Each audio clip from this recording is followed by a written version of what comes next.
Hey everybody, it's KimKim checking in, Core Vision TV. This is a quick video session, so I'm excited for you guys.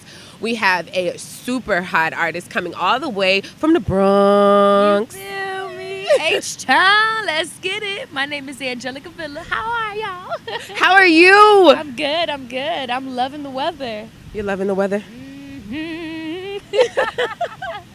So I see that you've been on like a little Texas tour. You had a chance to go to Dallas, San Antonio. We're promoting our new single. Yes, More in the Morning. Okay, so More in the Morning, we have to get into it because we know how mornings can be. Mm-hmm. But when we listen to your song, More in the Morning... You what do you want more of? That's the question. That's the real question. I feel like the song, it's a little self-explanatory.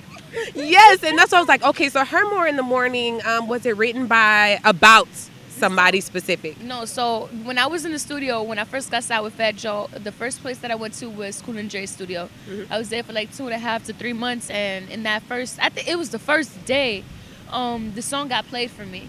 And I believe that it wasn't like completed. Mm-hmm. So as I was cutting it, we were like rearranging some stuff, and then I remember Joe had walked in and he had laid down some stuff, and he was like, yo, you gotta add that. And then, we just all put the sauce into it. Yeah, little sprinkle, little sauce, exactly. And then it just came together. It just came together.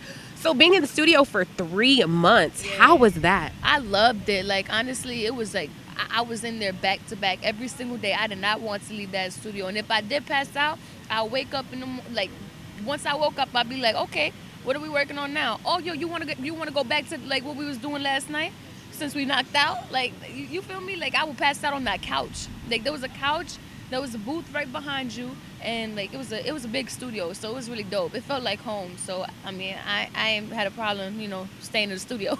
Yeah, so staying in the studio for so long, some people would get tired, but you obviously, of course, you don't get tired like Kevin Gates. But what is your regimen like when you go into the studio?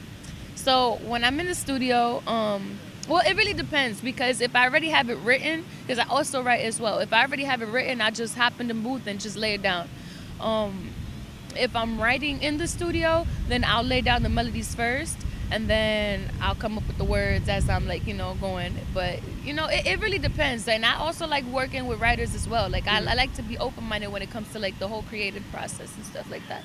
Okay, so you have been doing music for a little while, and a little bit about your background story is that you were kind of discovered on social media. Yeah, on Instagram. So I started doing like covers on YouTube when I was 10 years old, and then like as I was getting older, Instagram started getting popping. They allowed the 15-second videos. I started doing little covers on there, and then they allowed the 1-minute videos. I'm like, okay. Turn up. I'm like, okay, we gonna start a platform on here. Yeah. I started getting followers slowly with the covers that I was doing. And my uncle, his name is Nneka. He's one of the hottest promoters in New York City, and like he's my manager. Mm-hmm. And so like he has since he knows all the clubs in Uptown, all the DJs, all the stations, Power 105.1, the Hot 97, that was like my outlet. So yeah. He plugged me in with that. And so Pretty Lou, he's a heavy hitter. He's one of the hottest hosts in New York City. He had posted one of my freestyles. My uncle, he had told me to do a Wild Thoughts freestyle by Riri, Bryson Tiller, and DJ Khaled. Yeah. I did my own version. Pretty Lou had posted it, and Pretty Lou and Joe are close with each other. And so he was like, yo, who's that girl? He was like, oh, it's a 17. At the time, I was 17. He was like, it's a 17-year-old girl. She from the Bronx. She doing music. She Dominican, you should check her out. And I was in the studio working because he was working on his mixtape. I was doing a single to it. Okay. So, I was in the studio working. He told Joe to stop by, and he was with his wife. She stopped by too. And the first thing he told me was, play 3 of your hottest songs. They got to be the bestest, like the most fire. And just remember, you can never make a first impression twice. I was like, ooh.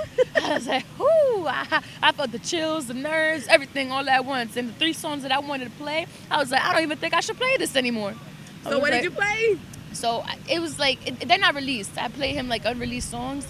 But when it came down to the last one, he was like, sing a cappella. And then I think, I believe I sang a Beyonce song. Yes. I saw your cover to 1+1. That's like my favorite song. And when I saw it, I said, this girl can blow.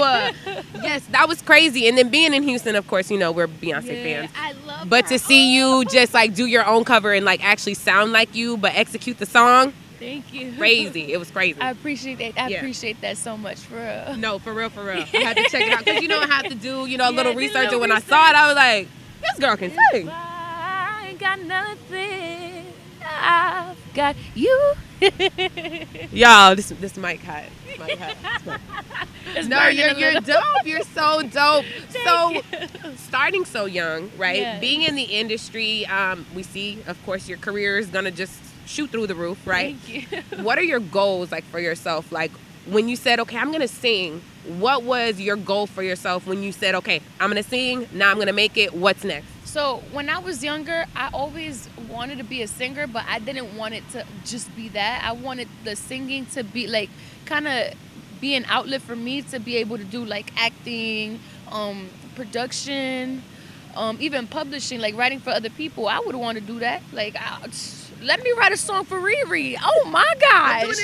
Yeah, that would be a blessing. But yeah, I'm into the acting. I want to do modeling, print modeling. I would even do. Come on, Chanel. I'm trying to walk your runway. She's ready. Come on, Jeremy Scott. For real though. Yeah. For real. You gotta speak it into existence. Yeah, right. And then I remember I used to hate being tall, but you know what? I added that modeling in there because I'm very photogenic. So let's get it. Let's get it. You hear me? This for you. She coming. She's ready. Yeah. That's super dope. So I'll tell you, you have done a Texas tour. Some things that you have to do before you leave Houston. Stop by the Turkey Leg Hut. Wait, what?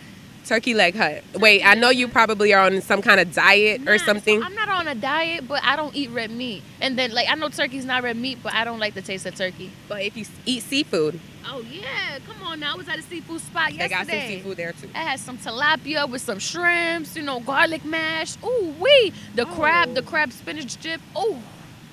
It was at Papados. Well, you have to go to Sam's Boat and get their crab dip. It's good, too. Do you know any place, and I know this is out of context, do you know any place that got the boiled crab legs? Because I remember I went to Atlanta for the first time. I had some juicy crabs. Oh my gosh.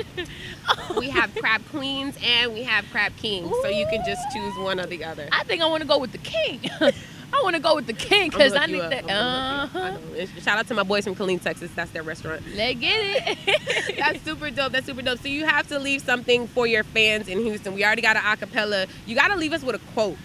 Everybody comes and they say something to our camera. They do a drop, but you got to leave us a quote or something. All right. I got a little quote, and I don't think it's a quote, but this is what I always preach to aspiring artists. They don't even gotta be artists. They just gotta whatever passion that they want to pursue.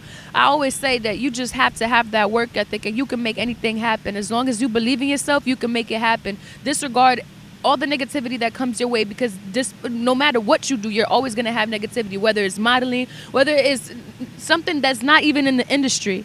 Whether you want to be a crime scene investigator, you're always gonna have some haters. That's what I wanted to do. Nah, but for real, you're always gonna have haters. You're always gonna have some negativity, and it's up to you whether you want to listen to it, and it's up to you whether you let it affect your energy. So always protect your energy, and you got this. Believe in yourself. You got this. Angelica Vila, KimKim, Core Vision TV quick videos. We are out. KimKim, let's get it. Thank you so much.